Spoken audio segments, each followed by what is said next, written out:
विद्यार्थी मित्रांनो, आपण कालच्या तासिकेला इयत्ता 9वीच्या इतिहास व राज्यशास्त्र या विषयाच्या पुस्तकाची ओळख आपण करून घेतली।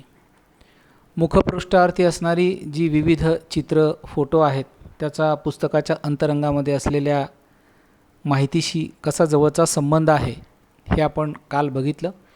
यामध्ये कृषी तंत्रज्ञान, अवकाश तंत्रज्ञान, क्रीडा, दूरसंचार, टपाल, दळणवळण, सामाजिक चळवळी, राष्ट्रीय आर्थिक धोरणे, भारताची संरक्षण व्यवस्था, मनोरंजनाचं क्षेत्र, क्रीडा क्षेत्र या आणि इतर विविध गोष्टींचा परामर्श घेणारी चित्र आणि फोटो आपण या पुस्तकाच्या मुखपृष्ठावरती पाहतो आहोत आणि त्याविषयी आपण माहिती काल घेतली। आज आपण या पुस्तकामधील पहिल्या प्रकरणाला सुरुवात करणार आहोत। इतिहास व राज्यशास्त्र हा आपला विषय आहे। या विषयामधील पहिल्या प्रकरणाला आपण सुरुवात करणार आहोत।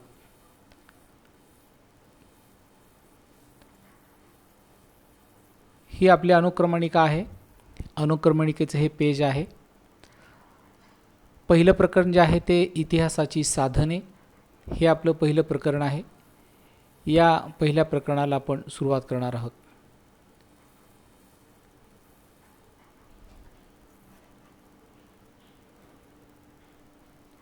आतापर्यंत आपण काही गोष्टी समजून घेतल्यात इयत्ता 5वी पासून इयत्ता 8वी पर्यंत। त्या अशा की इतिहासाच्या काळाप्रमाणे अभ्यास जेव्हा आपण करतो तेव्हा प्राचीन, मध्ययुगीन आणि आधुनिक असे इतिहासाचे कालखंड पडतात। या प्रत्येक कालखंडाचा अभ्यास आपण आतापर्यंतच्या इयत्तांमध्ये केलेला आहे। इयत्ता 9वीमध्ये आपण आधुनिक इतिहासाचा अभ्यास करणार आहोत। विशेष करून इसवी सन 1961 ते 2000 या कालखंडामध्ये भारतातील घटना आणि घडामोडींचा परामर्श आपण घेणार आहोत। तर इतिहासाचा अभ्यास करत असताना आपल्याला विविध साधनांचा वापर करावा लागतो, ज्यामुळे आपल्याला इतिहास स्पष्टपणे मांडता येतो आणि योग्य प्रकारे सुद्धा तो मांडता येतो। मग हे मांडत असताना आपण विविध साधनांचा समावेश करत असतो। ज्या घडून गेलेल्या गोष्टी आहेत त्यांना आपण इतिहास म्हणतो। आता आपण हेच बघूयात की आपल्या घरामध्ये कितीतरी कार्यक्रम होतात, तर त्या कार्यक्रमांचे फोटो, त्या कार्यक्रमांचे व्हिडिओज किंवा वर्तमानपत्रात छापून आलेली बातमी, एखादं प्रमाणपत्र, घर खरेदी केलेलं खरेदीपत्र किंवा एखादी कुणीतरी छान गाणी गायलेली एखादी ऑडिओ कॅसेट असेल तर ती कॅसेट, या ज्या सगळ्या गोष्टी आहेत या गोष्टी म्हणजे आपल्या इतिहासच असतो आणि तो वेगळ्या रूपामध्ये आपण तो साठवून ठेवलेला असतो। मग हे सुद्धा इतिहासाचं एक साधनच आहे। पान नंबर 1 वरती जर आपण बघितलं की हिरव्या रंगाची एक चौकट आहे, त्या चौकटीच्या वरती निळ्या रंगामध्ये शीर्षक आहे लिखित साधने। ही एकूण लिखित साधने कोणती आहेत ते आपण बघूयात। तर या लिखित साधनांमध्ये वृत्तपत्रे, नियतकालिके, रोजनिशी, ग्रंथ, पत्रव्यवहार, अभिलेखागारातील कागदपत्रे, सरकारी गॅझेट, टपाल तिकिटे, कोश वाङ्मय अशी एकूण लिखित साधनं जी आहेत ती लिखित साधने इथे आपल्याला दिलेली आहेत।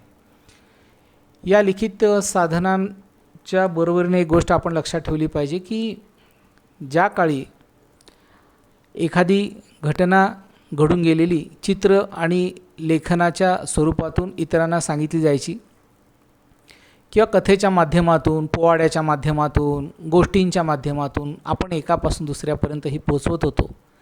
पण आता जर आपण बघितलं की आपला इतिहास समृद्ध करण्यासाठी म्हणून एक आणखी साधन जे आपण अलीकडे वापरतो आहोत, आता सध्यासुद्धा आपण वापरतो, ते म्हणजे इंटरनेट, ज्याला मराठीमध्ये आंतरजाल असं म्हणतो। या आंतरजालाचा वापर यामुळे आपल्याला आपला इतिहास अजून समृद्ध करता येतो, तो साठवून ठेवता येतो, तो इतरांपर्यंत पोहोचवता येतो। त्यासाठी इंटरनेट हे माध्यम जे आहे ते सुद्धा तेवढंच प्रभावी अशा प्रकारचं हे माध्यम आहे। तर या संदर्भामध्ये सुद्धा आपल्याला माहिती आहेच आहे. तर आपण एकूण इतिहासाची जी लिखित साधने आहेत त्या लिखित साधनांपैकी वृत्तपत्र या साधनाचा पहिले आपण थोडासा अभ्यास करू आणि माहिती घेऊयात. आपल्या प्रत्येकाच्या घरी वृत्तपत्र येतं. मग ती नावं त्याची वेगळी आहेत. सकाळ, संचार, दिव्य मराठी, लोकमत, तरुण भारत, सुराज्य अशी कितीतरी प्रकारची वर्तमानपत्रं आपल्या घरी येतात. तर आपण काय बघतो तर त्या वर्तमानपत्रामध्ये काही घटना आणि घडामोडी छापून आलेल्या असतात. मग त्या फक्त सोलापुरातल्या असतात का तर नाही, तर त्या आपल्या सोलापूर शहरातल्या असण्याबरोबरच जगातल्या सुद्धा बातम्या त्याच्यामध्ये येतात. म्हणजे सोलापुरात जे काय चालू आहे आणि जगात काय चालू आहे या सगळ्या गोष्टी आपल्याला वर्तमानपत्रामुळे समजतात. तर वर्तमानपत्रामध्ये कोणत्या गोष्टी येतात? राजकारणाविषयी येतात, क्रीडा क्षेत्रातल्या येतात, वैज्ञानिक क्षेत्रातल्या येतात, आर्थिक क्षेत्रातल्या येतात, आंतरराष्ट्रीय राजकारण कशा प्रकारे चालू आहे या संदर्भातल्या बातम्या येतात. बऱ्याचदा फक्त विशिष्ट एका प्रदेशापुरत्या बातम्या येतात.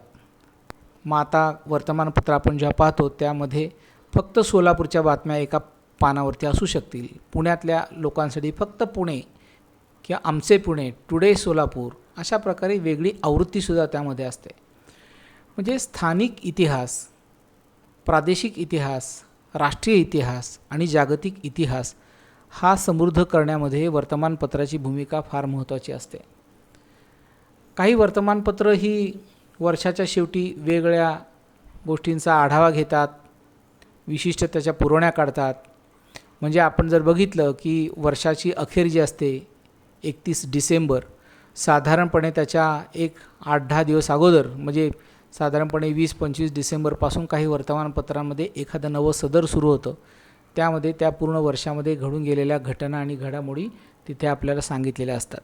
तर अशा प्रकारे वर्तमानपत्र किंवा वृत्तपत्र, न्यूजपेपर यामधून आपल्याला घटना घडामोडी समजतात, आपला इतिहास समजतो आणि तो संग्रहित करून ठेवता येतो. प्रेस ट्रस्ट ऑफ इंडिया ही जी संस्था आहे तर ती संस्था या संदर्भातलं महत्त्वाचं काम करते. 1953 नंतर भारतातल्या वृत्तपत्रांसाठीचे असणारे सर्व घटनांचे प्राथमिक तपशील आणि त्या विषयांवरील महत्त्वाचे लेख या संदर्भात प्रेस ट्रस्ट ऑफ इंडिया हा महत्त्वाचा एक स्रोत आहे, सोर्स आहे तो एक महत्त्वाचा, की वर्तमानपत्रांना ज्या माहितीची आवश्यकता असते ती माहिती निस्संदेह असली पाहिजे, व्यवस्थित असली पाहिजे, योग्य असली पाहिजे, यथायोग्य असली पाहिजे. तर ही माहिती मिळवण्याचा सोर्स जो आहे, स्रोत जो आहे तो प्रेस ट्रस्ट ऑफ इंडिया आहे. प्रेस ट्रस्ट ऑफ इंडियाने वृत्तलेख, छायाचित्रे, आर्थिक, वैज्ञानिक विषयांवरील लेख वृत्तपत्रांना पुरवलेले आहेत. आज आपल्या घरी जी वर्तमानपत्रे येतात त्यामध्ये वेगळ्या काही विषयांवरील माहिती आपण वाचतो, तेव्हा त्या वृत्तपत्रांकडे ही माहिती कोणाकडून येते, त्यांना ती कोण देतं? जसं आपल्या घरामध्ये आपल्याला आई स्वयंपाक करून खाऊ घालते आणि आपण जेवण करतो. मग वर्तमानपत्रामध्ये ही माहिती कुठून येते, त्यांना ती माहिती कोण देतं? तर वर्तमानपत्रांना ही माहिती देणारी जी एजन्सी आहे, जी संस्था आहे, ती संस्था म्हणजे प्रेस ट्रस्ट ऑफ इंडिया. मुळात ट्रस्टचा इंग्रजी दुसरा अर्थ विश्वास ठेवणे असा सुद्धा आहेच आहे. ट्रस्ट मी असं आपण म्हणतो की नाही, तर विश्वास ठेवण्यायोग्य अशा बातम्या तिथून आपल्याला मिळतात. आता PTIने ऑनलाईन सेवासुद्धा सुरू केली. तर या पूर्वी 1990ला जर आपण बघितलं तर PTIने टेलिप्रिंटर्स ऐवजी उपग्रह प्रसारण तंत्राद्वारे देशभर बातम्या पाठवायला सुरुवात केली होती. आता आपण नव्या युगामध्ये असलेले विद्यार्थी आहोत. टेलिप्रिंटर हे तंत्र आज जरी जुनं झालेलं असलं आणि आपल्या पाहण्यात नसलं तरी टेलिप्रिंटर म्हणजे अशा प्रकारचं एक यंत्र की एका शहरातून दुसऱ्या शहरात किंवा एका ठिकाणाहून दुसऱ्या ठिकाणी ज्या न्यूज आहेत, बातम्या आहेत, ते पाठवण्याच्या भूमिका बजावण्यामध्ये महत्त्वाचं काम टेलिप्रिंटरचं असायचं. परंतु ही खूप लेंदी, उशीर खूप याला लागत असे. नंतर जर आपण बघितलं की उपग्रह प्रसारणाद्वारे या बातम्या PTIने पाठवायला सुरुवात केली. आधुनिक भारताच्या इतिहास लेखनासाठी हा मजकूर महत्त्वाचा आहे. तर या गोष्टी आहेतच आहेत. त्याप्रमाणे आपण पान नंबर 1 वरती इथे पाहतो आहोत. माहीत आहे का तुम्हाला तर यामध्ये ऐतिहासिक दस्तऐवज ज्या ठिकाणी जतन केले जातात त्या ठिकाणास अभिलेखागार असे म्हणतात. भारताचं राष्ट्रीय अभिलेखागार नवी दिल्ली येथे आहे आणि हे आपल्या आशिया खंडातलं सर्वात मोठं अभिलेखागार आहे. आपण सांगतो त्याप्रमाणे की या चौकटीमध्ये असणारी जी माहिती आहे या माहितीवरती सुद्धा आपल्याला प्रश्न विचारले जातात. त्यामुळे ही माहिती आपल्याला व्यवस्थितपणे लक्षात ठेवायची आहे, कारण ती आपल्यासाठी उपयोगाची असलेली माहिती आहे. आता आपण पृष्ठ क्रमांक 2 वरती जाऊयात. तर आपण इथे बघितलं तर इथे पण आहे, माहीत आहे का तुम्हाला, हे सुद्धा आपण समजून घेऊयात. छापील माध्यमात भारत सरकारच्या प्रकाशन विभागातर्फे काढण्यात येणाऱ्या वार्षिकांमधील माहिती विश्वसनीय असते. उदाहरणार्थ माहिती व प्रसारण खात्याने इंडिया 2000 हा वार्षिक संदर्भ ग्रंथ प्रसिद्ध केला आहे. सदर ग्रंथ संशोधन, संदर्भ व प्रशिक्षण विभागांतर्गत तयार केला आहे. या लेखात भूमी, लोक, राष्ट्रीय प्रतीके, राजकीय व्यवस्था, संरक्षण, शिक्षण, सांस्कृतिक घटना, विज्ञान व तंत्रज्ञानातील घडामोडी, पर्यावरण, आरोग्य व कुटुंब कल्याण, समाज कल्याण, प्रसारमाध्यमे, मूलभूत आर्थिक माहिती, अर्थपुरवठा, नियोजन, कृषी, जलसंधारण, ग्रामीण विकास, अन्न व नागरी पुरवठा, ऊर्जा, उद्योग, व्यापार, वाहतूक, संदेशवहन, श्रम, गृहयोजना, न्याय व विधी, युवा क्रीडा विभाग इत्यादी क्षेत्रामधील घटनांचा आढावा, सर्वसाधारण उपयुक्त माहिती यांचा समावेश आहे. अशा माहितीच्या आधारे आपणास इतिहास लिहिणे शक्य होते. जर आपल्याला ही माहिती वाचायची आहे तर आपण इथे खाली जी लिंक दिली आहे त्या लिंकवरती आपण गेलो तर आपल्याला ही माहिती वाचता येईल. तर आता लिखित साधनामध्ये असलेलं पुढचं जे आहे ते आहे टपाल तिकिटे. टपाल तिकीटं स्वतः काहीही बोलत नाहीत आणि बोलत नसली तरी इतिहासकार त्यांना बोलके करतो. भारत स्वतंत्र झाल्यापासून ते आज तागायत टपाल तिकिटांमध्ये विविध बदल घडून आलेले आहेत. तिकिटाच्या आकारातील वैविध्य, विषयातील नाविन्य, रंगसंगती यामुळे टपाल तिकिटे आपणास बदलत्या काळाविषयी सांगत असतात. टपाल खाते राजकीय नेत्यांवर, फुलांवर, प्राणी पक्ष्यांवर, एखाद्या घटनेच्या रौप्य, सुवर्ण, अमृत महोत्सव, शतक, द्विशतक, त्रिशतक पूर्तीनिमित्त तिकीट काढते. तो इतिहासाचा मौल्यवान ठेवा असतो. आता इथे उजव्या चौकोनामध्ये आपल्याला जाल कुपर यांचं चित्र असलेले एक टपाल तिकीट दिसतंय, पण त्या अगोदर आपण हे समजून घेऊ टपाल तिकीट कशाला आणि कुठे लावावे लागतात, कारण अलीकडे हा संदर्भ खूप आपला कमी येतो.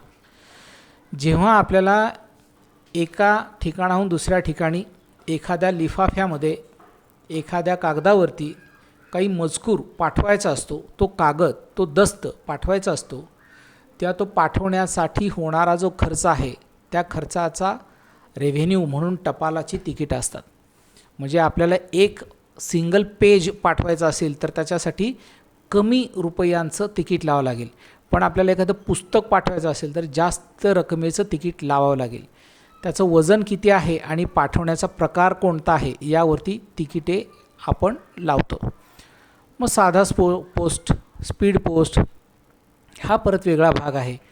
आपण काय खास पोस्ट आणि त्याचे तिकिटाचे व्यवहार समजून घेणार नाही आहोत, परंतु पोस्टाची जी तिकीटं आहेत ती जेव्हा निर्मिली जातात तेव्हा त्याच्या मागे काही विशिष्ट अशा प्रकारची भूमिका असते. म्हणजे आपण जर बघितलं की एखादी महनीय असणारी व्यक्ती, आता राष्ट्रपिता महात्मा गांधी असतील, सचिन तेंडुलकर असतील, किंवा भारताचा कृषी क्षेत्राचा विकास असेल, किंवा आपला राष्ट्रीय पशु असेल, राष्ट्रीय प्राणी असेल, किंवा भारताने केलेली वैज्ञानिक प्रगती असेल, अवकाशामध्ये सोडलेला एखादा उपग्रह असेल, म्हणजे एखादी मेमरेबल घटना किंवा व्यक्ती, ज्या व्यक्तीचं कार्य उदात्त आहे, मग ती भारतातीलच पाहिजे असं नाही, तर ती जागतिक स्तरावरची पण एखादी व्यक्ती असेल तर तिच्या नावाचं आपण ते तिकीट छापलेलं असतं. मग इथे सांगितलं आहे पशु पक्षी असतील, फुलं असतील, एखादी मोठी संस्था संघटना असेल तर त्याच्या रौप्य, सुवर्ण, अमृत महोत्सवाच्या निमित्ताने सुद्धा तिकीट निघतं.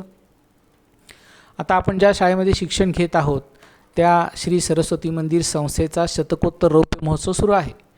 म्हणजे आपण सरस्वती मंदिरच्या शतकोत्तर रौप्य महोत्सवाच्या संदर्भात सुद्धा एखादं टपाल तिकीट काढण्याविषयी आग्रही असू शकतो.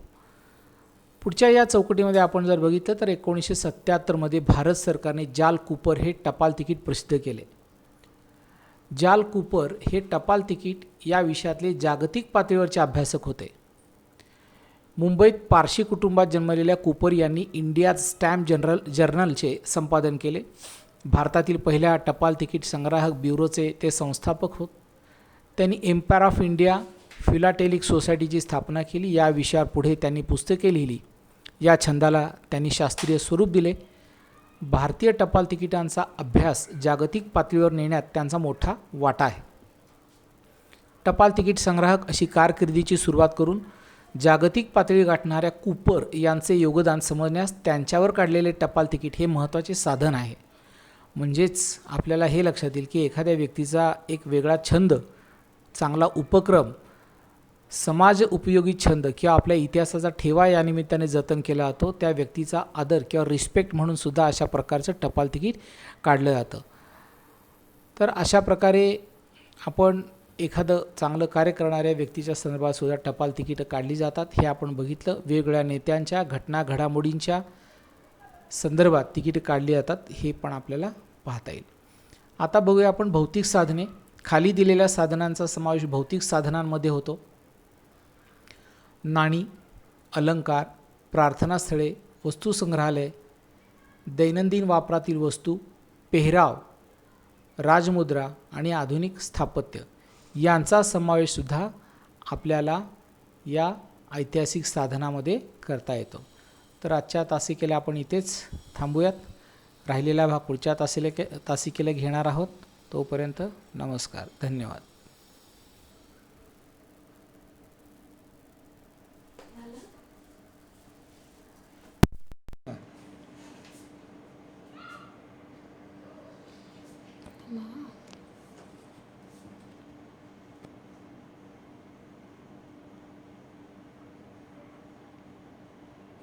Hello 1 2 3 4. Hello 1 2 3 4. Hello hello 1 2 3 4. Hello 1 2 3 4. बघ बरं झालं.